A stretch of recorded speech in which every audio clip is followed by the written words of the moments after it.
Permanent যে দেশগুলো রয়েছে 10টা, আমি নামগুলো একটু বলি যে কারা রয়েছে, তাহলে হয়তো দর্শকদের বুঝতে সুবিধা হবে। বাহরিন রয়েছে, কলম্বিয়া রয়েছে, কঙ্গো রয়েছে, Denmark, Greece, Latvia, Liberia, Pakistan, Panama এবং সোমালিয়া।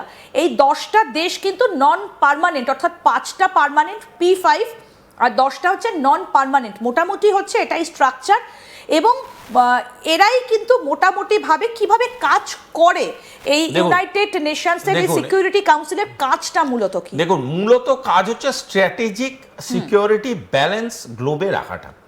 পয়েন্টটা হচ্ছে কোনো দেশ ধরুন অত্যাধিক ইচ্ছাকৃত মানে এমন সিকিউরিটি ব্রিচ করে যাচ্ছে যেটা বাকি দেশের টেরিটোরিয়াল অবজেক্টিভগুলোকে কোয়েশ্চেন মার্কে আনছে, সেটা কিন্তু ইউনাইটেড নেশন সিকিউরিটি কাউন্সিলের ডিসকাশন হওয়ার মতো কথা। যদি ধরুন এমন কিছু সিকিউরিটি অ্যালগোরিদমস আছে যেগুলো বিশ্বের পরিমাপকে বলুন, বিশ্বের ব্যালেন্সকে বলুন নষ্ট করছে, সেইগুলো হচ্ছে ইউনাইটেড নেশন সিকিউরিটি কাউন্সিলের ম্যাটার। আমি আপনাকে একটা সহজ এক্সাম্পল দিচ্ছি। সবাই মিলে যখন কেউই বেসিক্যালি ডিসকাশন করতে চাইছিল না, তখন ক্লাইমেট চেঞ্জ নিয়ে ডিসকাশন শুরু হয়েছিল। তখন মনে হয়েছিল ক্লাইমেট চেঞ্জটা কি বিরাট কোনো একটা বিষয় যেটা নিয়ে সিকিউরিটি কাউন্সিলে ডিসকাস হওয়ার মতো। আজকের ডেটে ক্লাইমেট চেঞ্জ হচ্ছে ন্যাশনাল সিকিউরিটির one of the biggest topic. পয়েন্টটা হচ্ছে এটা কেন, বাকি দেশগুলো যখন অবগত হলো যে এটার গুণগত কারণটা কি, এটা যদি আমরা এখনই কন্ট্রোল না করতে পারি কতভাবে বিপদে পড়তে পারবো, তখন লোকেরা বুঝতে পারলো ক্লাইমেট চেঞ্জ কত ইম্পর্টেন্ট। আজকের ডেটে দাঁড়িয়ে যখন টেরোরিজম নিয়ে এত ফোরামে ডিসকাস হচ্ছে, সেই কাউন্টার টেরোরিজম বা সেই টেরোরিজমকে কিভাবে বিভিন্ন স্তরে গিয়ে আটকানো যেতে পারে, কিভাবে ডাইলিউট করা যেতে পারে, সেইগুলো নিয়ে ডিসকাস করার জন্য সেই সমস্ত দেশকে ইনভলভ করার প্রয়োজনীয়তা আছে, যেই দেশগুলো ইউনাইটেড নেশনস সিকিউরিটি কাউন্সিলের মতো একটা পোডিয়ামকে ব্যবহার করে তাদের বার্তাটা আগামী পৃথিবীর কাছে পৌঁছে দিতে পারবে। একদম। এবং এর সঙ্গে আরেকটা বিষয় এবার পরিষ্কার হব আপনার কাছ থেকে, সেটা হচ্ছে চীন আগেরবার ভেটো দিয়েছিল, এটা মোটামুটি আমরা সবাই জানি, এবং ভারত সেখানে সদস্যটা হতে পারেনি। এমন কি ঘটে গেল যে চীন এবার চাইছে ভারতকে? তার মধ্যে কারণটা কি? পেছনে কি ব্রিক্স, মানে সেই কি বিআরআই? দেখুন, সম্পর্ক ভাঙে না, মাঝে মাঝে রাগারাগি হয় আবার ঠিক হয়ে যায়। সুতরাং এই সম্পর্কের ভাঙা না ভাঙার ব্যাপারটা অনেকটা বলতে পারেন আন্তর্জাতিক সম্পর্কটাকে যদি কোনো সিনেমা স্ক্রিপ্ট হিসাবে ধরেন, সেটা কোথাও গিয়ে মনে হয় ইয়াশ চোপড়ার একটা ওই রোম্যান্টিক সিনেমার মতো। আবার লাস্টে এন্ডের আগে গিয়ে সব হিরো হিরোইন এক হয়ে যাবে, সবাই মিলে যাবে, এরকম একটা ব্যাপার। That is not the idealistic case, বাস বোঝানোর জন্য সুবিধা হচ্ছে। ব্যাপারটা এরকম, অনেকটা চীন এতদিন ধরে যেটা বুঝতে পেরেছিল যে ভারত কম্পিটিটর, এইবার চীন প্রথমবার বুঝতে শুরু করেছে যে আমার ইনভেস্টমেন্টগুলো আজকে টেররিজমের জন্য একটা প্রবলেম সাম জায়গায় চলে গেছে। দ্বিতীয় জিনিস হচ্ছে আমার ইনভেস্টেড অরিজিনসগুলোর মধ্যে কোনো না কোনোভাবে ইন্টেনশনাল ইন্টারফেয়ারেন্স হচ্ছে, অর্থাৎ বাংলাদেশ, পাকিস্তান এই দু জায়গাতে সাংঘাতিক রকম ইন্টারফেয়ার করেছে ইউনাইটেড স্টেটস অফ আমেরিকা। এবং সেখানে যেমন বাংলাদেশে তো ভারতের ইনভেস্টমেন্ট প্রচুর, সেখানে যেমন ভারতেরও একটা সাফারিং করার প্রবণতা আছে, সেরকম পাকিস্তানে কিন্তু ভারতের ইনভেস্টমেন্ট সে অর্থে না থাকলেও পাকিস্তানে চায়নার ইনভেস্টমেন্ট কিন্তু সাংঘাতিক আছে। সুতরাং চায়না বুঝতে পেরেছে যে আজকে যে ভারত যে মানে গাত্রদাহ যে যন্ত্রণার জন্য চিৎকার চেঁচামেচি করছিল, ওই যন্ত্রণাটা কোথাও গিয়ে চায়নাও ফিল করছে যে আমাদেরও কোথাও গিয়ে যন্ত্রণা হচ্ছে। তখন চায়না যে থিওরিটা নেওয়ার চেষ্টা করছে যে একটা ব্যালেন্স থিওরিতে কোথাও গিয়ে একটা অ্যালাইনমেন্টে আসতে হবে ভারতবর্ষের সাথে। এই যে সেন্স অফ অ্যালাইনমেন্টটা তৈরি হচ্ছে, এই সেন্স অফ অ্যালাইনমেন্টটাকে প্রশ্রয় দেওয়ার সময় এসে গিয়েছে। এবং এই সেন্স অফ অ্যালাইনমেন্টটা আজকের ডেটে ইম্পর্টেন্ট কেন? কারণ চায়না বুঝতে পারছে যে আগামী দিনে ব্রিক্স খুব ইম্পর্টেন্ট হতে চলেছে।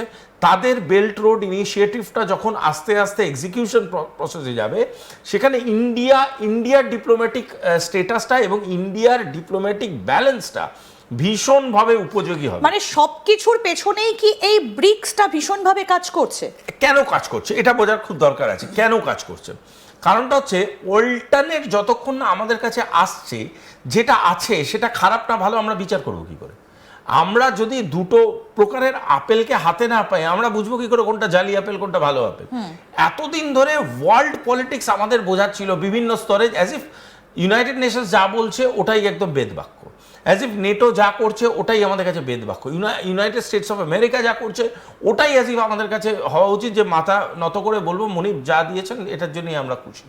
সেই ন্যারেটিভটা থেকে বিশ্ব বেরোচ্ছে এবং সেটা বেরোনোর জন্যে সবথেকে চ্যালেঞ্জিং কোয়ান্টিটি কোনটা, সেই চ্যালেঞ্জিং কোয়ান্টিটি যখন বিচার করা হচ্ছে দেখা যাচ্ছে ব্রিক্সের যে কম্পোজিশনটা আগামী দিনে তৈরি হচ্ছে এই কম্পোজিশনের রিলায়েবিলিটি ফ্যাক্টরটা অনেক বেশি, যেখানে বিভিন্ন দেশ এটা ভাবতে বাধ্য হচ্ছে এবং ভাবতে বাধ্য হওয়াটা একটা ভুল টার্ম, আমি বলবো এটা আনন্দের সাথে এক্সপেক্ট করতে বাধ্য হচ্ছে, অ্যাকসেপ্ট করতে, যে আমরা এদের সাথে জুড়ে থাকলে আমরা ক্ষতিগ্রস্ত হচ্ছি না, আমরা এদের সাথে জুড়ে থাকলে যথেষ্ট কমফোর্টেবল।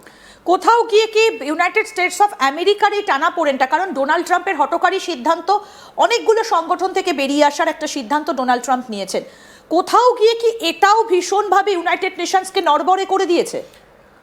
ইউনাইটেড নেশনসকে নড়বড়ে না করলেও একটা বার্তা দিয়েছে, এটা তো ফর শিওর, যে ইউনাইটেড স্টেটস অফ আমেরিকা বুঝতে পারছে যে তাদের যে ডিসকমফর্টটা তৈরি হচ্ছে, এই ডিসকমফর্টটা তৈরি হওয়ার পিছনে মূল কারণ হচ্ছে তাদের এই সাবঅর্ডিনেশন থিওরি, তোমরা আমার অধীনে আছো আমি তোমাদের অধীনে রাখবো, এইটা কেউ মেনে নিতে চাইছে না।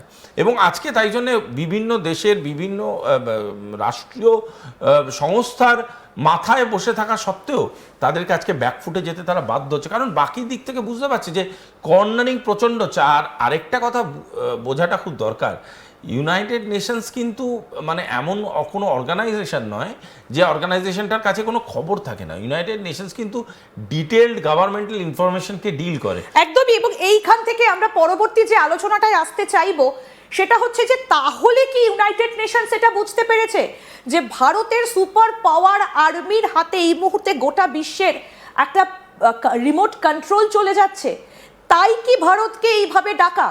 এবং আরও একটা গুরুত্বপূর্ণ বিষয় যে ইউএস আর ইউরোপ সহ 194টা দেশের কন্ট্রোল কি তাহলে ভারতের হাতে আসছে? আসুন সেদিকে এবার নজর রাখি। এই মুহূর্তে দাঁড়িয়ে যেটা সব থেকে গুরুত্বপূর্ণ বিষয়, যেটা শুভাশিস বাবু বলছেন যে এই মুহূর্তে দাঁড়িয়ে ইউনাইটেড নেশনস জানে যে ভারতের কাছে কতটা সুপার পাওয়ার রয়েছে, ভারতের আর্মির কতটা দক্ষতা, বা ভারত এই প্রতিরক্ষা খাতে কতটা এগিয়ে গিয়েছে, তাই কি ভারতকে এইভাবে ডাকাডাকি? তাহলে কি ইউএস আর ইউরোপ সহ 194টা দেশের কন্ট্রোল ভারতের হাতে আসছে? আমি এই বিষয়টা নিয়ে এবার একটু আলোচনায় আসতে চাই। এটা কন্ট্রোল আসা না, মানে কন্ট্রোল আসার ব্যাপারটা খুব, ভারতবর্ষ কোনোদিনই কোনো দেশের কন্ট্রোল হাতে রাখতে চায় না, এটা ভারতবর্ষের নিজস্ব পলিসির মধ্যে পড়ে না এবং ভারত এগুলো নিয়ে কোনো চর্চাও করে না। ভারতবর্ষ যেটা চায় সেটা হচ্ছে একটা স্টেবিলাইজেশন, যে একটা সব দেশ নিজের নিজের ভ্যালু পাক, সব দেশ নিজের নিজের একটা অধিকার নিয়ে বাঁচুক এবং সব দেশ অন্য দেশ যাতে শান্তিপূর্ণভাবে বাঁচে সেই পরিস্থিতি তৈরি করুক। এই পরিস্থিতি তৈরি করার পিছনে সবথেকে বড় আঘাত হয়ে দাঁড়ায় সেই কিছু সুপার পাওয়ার, যারা সোকল্ড সুপার পাওয়ার, যারা নিজেদেরকে মনে করে যে আমরা যা চাইবো পৃথিবী সেভাবে করবে, অথচ তাদের নিজস্ব মিলিটারি ইতিহাস যদি ঘাটা যায় জীবনে একটাই লড়াই লড়েছে, সেটাও গর্তে ঢুকে মরেছে। আমি জানি না, হতে পারে গর্তে ঢুকে মারা গেছে, কিন্তু তার পরবর্তীকালে যেটা আমরা দেখেছি বাকি জায়গায় গিয়ে উইক পলিটিক্যাল স্ট্যাটাসগুলোকে ইউটিলাইজ করে টেরিটোরিয়াল কবজা করেছে। এই লোকগুলোকে আমি কেন মেনে নেবো?